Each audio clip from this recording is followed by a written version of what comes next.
चपातीसोबत, पुरीसोबत आणि मुगाच्या डाळीची जी कचोरी बनते त्यासोबत तर अप्रतिम लागते. त्यामुळे नक्की ही भाजी तुम्ही ट्राय करून पहा. बटाट्याची साल काढून झाली की बटाटे स्वच्छ धुवून त्याचे बारीक काप करून घ्यायचे. जितके जमेल तितके बारीक काप करून घ्या, म्हणजे भाजी चवीला अप्रतिम लागते. तेल गरम झालं की त्याच्यामध्ये थोडीशी राई घाला, मिरची घाला, कांदा आणि कढीपत्ता असा हातानेच बारीक कापून घाला, जेणेकरून तो खाल्ला जातो. जर मोठी मोठी पानं असेल तर अगदी ताटामध्ये बाजूला काढली जातात. केसांसाठी, त्वचेसाठी तर कढीपत्ता खूप छान आहे. जर तुमच्याकडे कढीपत्ता नुसता खात नसेल तर कढीपत्त्याची नक्की चटणी करून पहा, मस्त लागते चवीला. सर्व छान एकजीव करून झालं, कांदा चांगला भाजला गेला की याच्यामध्ये घरगुती साठवणीतील लाल तिखट मसाला घाला, छान परतून घ्या आणि बारीक कापून घेतलेले बटाटे घाला.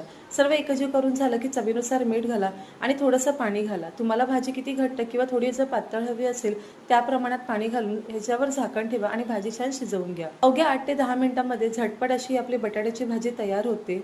आता वरून थोडीशी कोथिंबीर घालून घ्या. रेसिपी कशी वाटली हे मला नक्की कळवा. Thank you for watching.